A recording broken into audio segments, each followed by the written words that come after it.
आइए अब रिवीजन कर रहे हैं एनवायरनमेंट और इकोलॉजी के लिए। ये सारे क्वेश्चन टॉप मोस्ट क्वेश्चन हैं जो आज तक पेपर में आए गए। यूपीएससी और पीसीएस के दोनों क्वेश्चन साथ ही करा देता हूँ, रटने वाले भी हैं, समझने वाले भी हैं। ठीक है, ये आपको सारे याद होने चाहिए। टॉप मोस्ट क्वेश्चन मैं आपको बता रहा हूँ, फालतू का ना पढ़ो, वो पढ़ो जो पेपर में आता है। मेन चीज़ ये ना रहा है जो वो पढ़ो जो पेपर में आता है, उल्टी सीधी चीज़ें मत पढ़ो। पहले पढ़ते हैं इन्वायरमेंट डे कब होता है। इन्वायरमेंट डे कब बनता है बच्चों? वो है हमारे पास 5 जून। पहला क्वेश्चन। दूसरा क्वेश्चन, एक बहुत इंपॉर्टेंट क्वेश्चन पेपर में बहुत आता है, पूछा जाता है, नैरी कहाँ पर है? नैरी क्या है हमारे पास? इन्वायरमेंट रिसर्च इंस्टीट्यूट कहाँ पर है? ये नागपुर में, आपको पता होना चाहिए। तीसरी बात, इन्वायरमेंट प्रोटेक्शन एक्ट कब बनता है? देखो इन्वायरमेंट, ये पीछे लास्ट क्वेश्चन भी आता है पीछे के अंदर। इन्वायरमेंट प्रोटेक्शन एक्ट जो है वो है 1986, 1986, 1986। एक है फॉरेस्ट एक्ट। जो फॉरेस्ट एक्ट है वो हमारे पास 980 में, और एक है वाइल्ड लाइफ एक्ट, ये पेपर में आया था इन्हें मैच करने के लिए, तो 1972।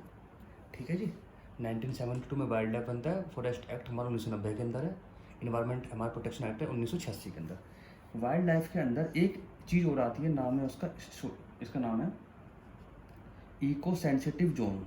इको सेंसिटिव जोन भी हमारे पास इसमें बने हुए हैं। इको सेंसिटिव जोन किस में बने हुए हैं? ये किसके अंदर आता है? Wild act 1972। Eco sensitive zone के अंदर जो ह्यूमन की इंटरेक्शन होता है बहुत कम होता है, लिमिटेड होता है। बेसिकली यहाँ पर कोई ह्यूमन एक्टिविटीज़ नहीं होंगी, पर लेकिन रिसर्च एंड डेवलपमेंट की एक्टिविटीज़ होती हैं। ठीक है जी, तो ये बात आपकी हो गई 3 पॉइंट तक आ गए हम। 4th पॉइंट पे अब हम आते हैं। एक हुई थी राय समिति। ये बहुत पीछे में पूछा जाता है कि राय समिति क्या है। राय समिति 1992 में हुई थी। कहाँ पर? साउथ अफ्रीका के अंदर। साउथ अफ्रीका के अंदर इसको हम अम्ब्रेला लेजिस्लेशन भी कहते हैं। ठीक है जी, और इसी से ही हमारे पास कंसेप्ट आया सस्टेनेबल डेवलपमेंट। सस्टेनेबल डेवलपमेंट का कंसेप्ट ही हमारा यहीं से आया हुआ है। ठीक है, ये सस्टेनेबल जो हमारे पास कंसेप्ट है वो यहाँ भी डेवलप हुआ था। ठीक है जी, चलिए, तो यहाँ तक आपको बात समझ में आ गई होगी, यहाँ तक मैं सोचता हूँ आपको। आइए अब मैं क्वेश्चन कुछ यहाँ पे स्टार्ट कर रहा हूँ, आपको थोड़े से यहाँ पे स्टार्ट कर देता हूँ। 5th पॉइंट पे बात करते हैं। 5th हमारे पास जो पॉइंट है वो हमारे पास है कि कंसेप्ट ऑफ सस्टेनेबल डेवलपमेंट। तो हमारे पास हो गया था, एक है रायो समिति 20+। अब ये क्या है?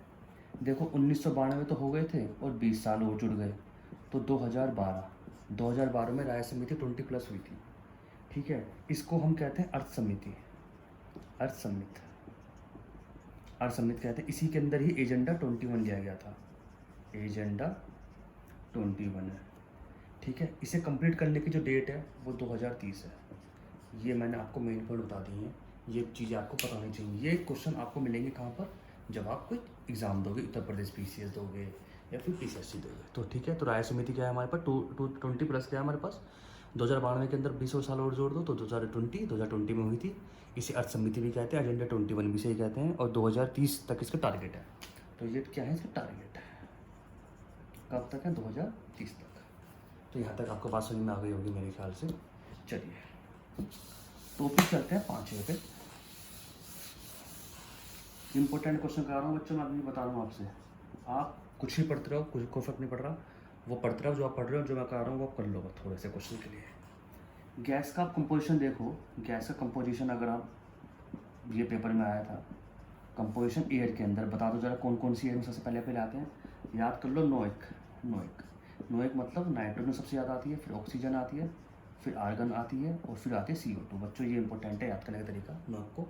ये पेपर में अच्छा क्वेश्चन है। 66 पे चलते हैं। गैस कंपोजिशन हो गया आपके पास। WMO का हेडक्वार्टर कहाँ पर है? UNEP का हेडक्वार्टर कहाँ पर है? और ग्रीन पीस इंटरनेशनल क्या है? ये क्वेश्चन सारे आपको स्टैटिक क्वेश्चन करा रहा हूँ, बढ़िया। WMA है हमारे पास वर्ल्ड मेट्रोलॉजिकल ऑर्गेनाइजेशन, ठीक है, ये हमारे पास हेडक्वार्टर्स है जिनेवा के अंदर। UNEP का हेडक्वार्टर आपका कीनिया के अंदर, ये बहुत पेपर में आता है। निबोई, जिसको निबोई जो जहाँ पे आता है। ग्रीन पीस इंटरनेशनल, ये कहाँ पर, इसका हेडक्वार्टर नीदरलैंड के अंदर है, ठीक है जी। WMO का हेडक्वार्टर कहाँ पर, जिनेवा के अंदर। UNP का कहाँ पर है, कीनिया निबोई के अंदर। और ग्रीन पीस इंटरनेशनल कहाँ पर है, नीदरलैंड के अंदर। 7वें पॉइंट पे आते हैं, राइट टू हेल्दी इन्वायरमेंट। आपको अच्छे इन्वायरमेंट में रहने का राइट है। ये कौन से आर्टिकल के अंदर आता है बच्चों, आर्टिकल नंबर 21, पेपर में अच्छा क्वेश्चन है, आर्टिकल नंबर 21 के अंदर, ठीक है जी। चलो अब एक ये बताओ, ग्रीन आर्मी कंसेप्ट कौन ले जाया, ग्रीन आर्मी इंट्रोड्यूस, ये किसने इंट्रोड्यूस करी है ग्रीन आर्मी, वो करी चाइना ने, ठीक है। तो यहाँ तक क्वेश्चन हो गए, 8 टॉपिक और मैंने करा दिया आपको, तो यहाँ तक आप इसे अभी करो। 9 हमारे पास ग्रीन हाउस फार्मिंग किसने इंट्रोड्यूस किया था, ग्रीन हाउस फार्मिंग। पहला था ग्रीन आर्मी किसने इंट्रोड्यूस की थी, ग्रीन आर्मी आई चाइना के द्वारा। ग्रीन हाउस फार्मिंग किसने की थी, ग्रीन हाउस फार्मिंग की थी पंजाब। अच्छा ठीक है, with the help of Israel, Israel के द्वारा ग्रीन हाउस फार्मिंग इंडिया में इंट्रोड्यूस की गई सबसे पहली बार, कहाँ, पंजाब के अंदर। 10वें पॉइंट पे आते हैं, इकोसिस्टम। इकोसिस्टम जो नाम है ये किसके द्वारा दिया गया है बच्चों, वेरी इंपॉर्टेंट। जितने भी मैं आपको क्वेश्चन करा रहा हूँ, एक भी क्वेश्चन फालतू का नहीं है, बता दूँ मैं आपको। जितने फालतू क्वेश्चन मैं निकाल दिए, AS टेंसले, ये क्वेश्चन उत्तर प्रदेश पीछे में आ चुका है, ये याद होने चाहिए हर वक्त, कोई बड़ी बात नहीं है, ठीक है जी। आगे बढ़ जाओ। कैरिंग कैपेसिटी किसे कहते हैं, कैरिंग कैपेसिटी किसे कहते हैं, ये पेपर में आ चुका है उत्तर प्रदेश के अंदर, सॉरी UPSC के अंदर आ चुका है। कैरिंग कैपेसिटी क्या होता है, number of the organisation supported by the environment, by number of organism supported by environment. कितना इन्वायरमेंट किसी को, इन्वायरमेंट कितना सपोर्ट करता है ऑर्गेनिज्म को, उसे कहते हैं कैरिंग कैपेसिटी। तो एक इन्वायरमेंट में कितनी कैपेसिटी है किसी चीज़ को कैरी करने के लिए। अच्छा, जो ग्राफ होता है ना, एस ग्राफ होता है, याद करिए, इसका जो ग्राफ होता है वो क्या, कुछ ग्राफ होता है, एस शेप्ड ग्राफ होता है, एफ शेप्ड ग्राफ होता है, ठीक है जी। कैरिंग कैपेसिटी हो गई, इंपॉर्टेंट है, बता दिया मैंने आपको। डिस्टर्ब इकोलॉजी का किसे कहते हैं, डिस्टर्ब इकोलॉजी का एक और नाम है, पेपर में आ चुका क्वेश्चन है, लम्बरिंग। क्या नाम है, लम्बरिंग। 13वें पे आते हैं, देखो बायोमास के बारे में बात करते हैं। बायोमास हमारे पास नॉर्मली ऐसे होता है, अगर आप देखो तो बायोमास हमारा नॉर्मली इस तरह से होता है। सबसे पहले एनर्जी ज़्यादा होती है, जैसे मैंने 500 मान लिया, तो यहाँ जाएगी 50, फिर यहाँ जाएगी 5, ऐसे जाती है, कम होती चली जाती है। पर लेकिन जो ये इस तरह का जो है इन्वर्टेड भी होता है, इसे कहते हैं हम पिरामिड। तो पिरामिड यहाँ पर क्या कहते हैं, नॉर्मली डिक्रीज करता रहता है, डिक्रीज करता है विद द लेवल के साथ में, ठीक है जी। पर लेकिन ये पिरामिड हमारा उल्टा भी होता है, बताओ कहाँ पर। और ये क्वेश्चन आपको UPSC के अंदर आ चुका है, मेरे पेपर में आया था, गलत करके आया था मैं उसको। जो बायोमास होता है उल्टा बायोमास, ये मिलेगा बच्चों आपको पौंड के अंदर, ठीक है। 500, 50 और 5, ये जो कम होता है ये कहाँ मिलेगा आपको, पौंड के अंदर, ये आपको देखने को मिलेगा। इम्पोर्टेंट है, याद कर लो, पेपर में आ चुका क्वेश्चन है, 1000 मार्क, ठीक है जी। क्वेश्चन नंबर 15 के अंदर ये है, हाईएस्ट ट्रॉपिकल लेवल क्या है इस इकोसिस्टम के अंदर, हाईएस्ट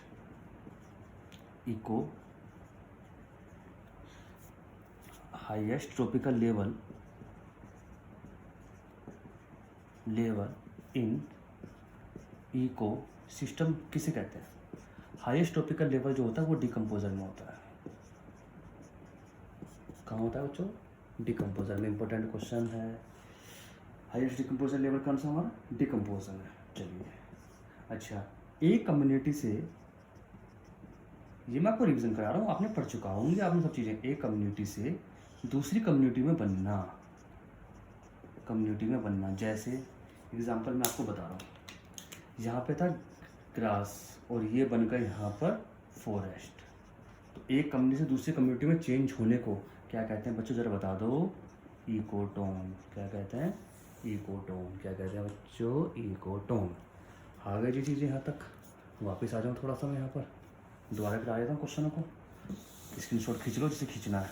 वैसे तो मैं आपको प्रोवाइड करा दूँगा इसका नोट्स पर, लेकिन आप इसके नोट्स वैसे इतने साफ नहीं है, इसलिए आप अभी ऐसे ही देखो। क्वेश्चन नंबर 17 पे आ जाओ, मैं आपको दे रहा हूँ पूरा का पूरा। क्वेश्चन नंबर 17 पे आ जाओ बच्चों। ठीक है जी। इकोलॉजिकल नीच किसे कहते हैं? इकोलॉजिकल नीच किसे कहते हैं? इकोलॉजिकल नीच किसे कहते हैं? इंपॉर्टेंट क्वेश्चन है ये। हमारे पास क्या है कि कोई भी ऑर्गेनिज्म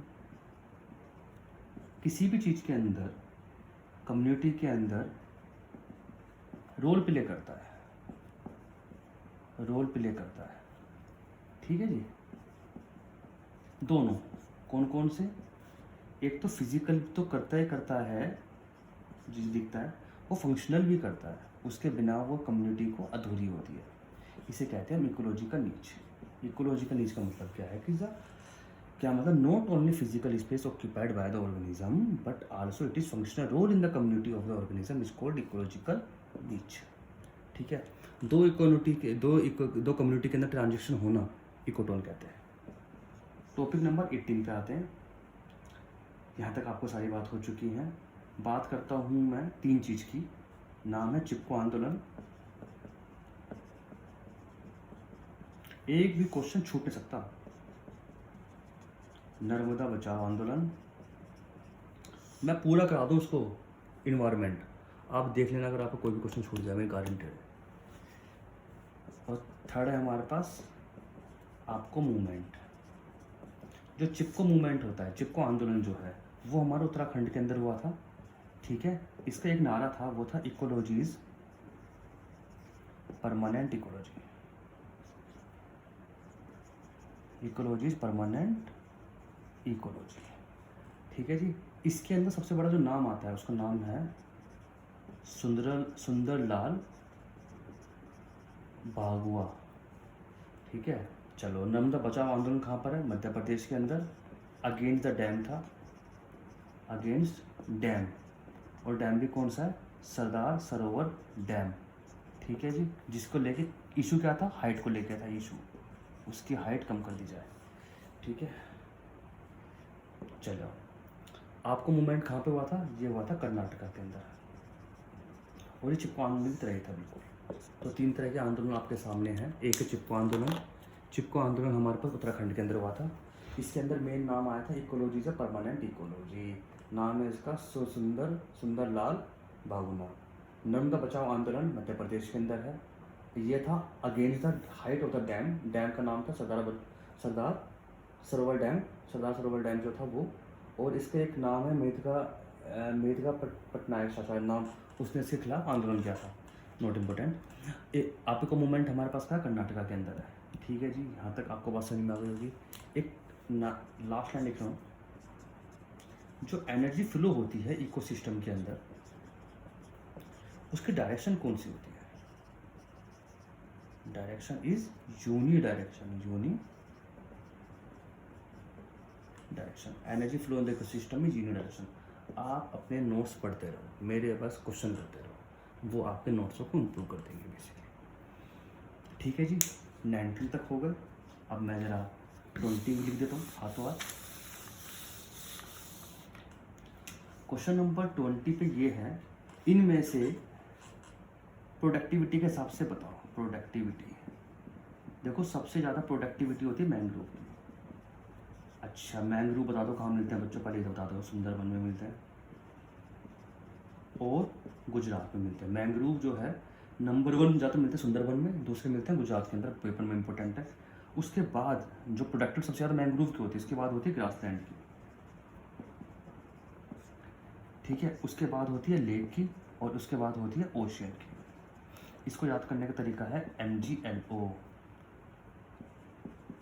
देखो मैं ये क्या मुझे कैसे पता है, क्योंकि ये क्वेश्चन ऑलरेडी आ चुके हैं क्या बार। अगर आपको ये याद नहीं है तो दिक्कत है, आप गलत पढ़ रहे हो। सुन लो मेरी बात तुम आज, अगर आपको पुराने क्वेश्चन याद नहीं है, समझ में नहीं आ रहे कि क्वेश्चन कहाँ से आए हुए हैं, तो उसका मतलब है कि आप अभी हवा हवा में पढ़ रहे हो। क्योंकि जब तक आप लास्ट ईयर क्वेश्चन नहीं करोगे सही से, आपको समझ में ही नहीं आएगा वो क्या है। क्वेश्चन नंबर 21 पे चलता हूँ। नाम है ग्लोबल नेक्टल्स या फिर इकोलॉजिकल फुटप्रिंट। अब किसी को ये नाम याद नहीं समझ में आ रहा तो उसका मतलब है उसने मेन इंपॉर्टेंट क्वेश्चन स्किप करे हुए हैं। Minimum land required to sustain the life, इसका नाम मतलब क्या होता है? Minimum life required to sustain life. एक लाइफ को जीने के लिए आपको कितनी भूमि चाहिए, उसे कहते हैं इकोलॉजिकल फुटप्रिंट। ठीक है, नाम उसका एक नाम है ग्लोबल नेक्टल्स। तो यहाँ तक मैंने आपको पूरा का पूरा अच्छी तरह समझा दिया है, एक क्वेश्चन करा दिया है। ये मैं करा रहा हूँ आपको लास्ट ईयर के बेसिक क्वेश्चनों के बेस पे, और जो इम्पोर्टेंट क्वेश्चन पेपर में आ सकते हैं। ठीक है, question number 22, marine up wheeling.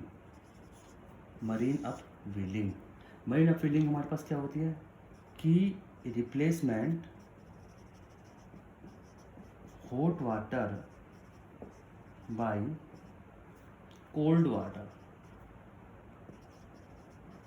Cold water, ठीक है, कोल्ड वाटर के अंदर फुल्ली कंटेन्ड न्यूट्रिशन होते हैं, फुल्ली कंटेन न्यूट्रिएंट्स।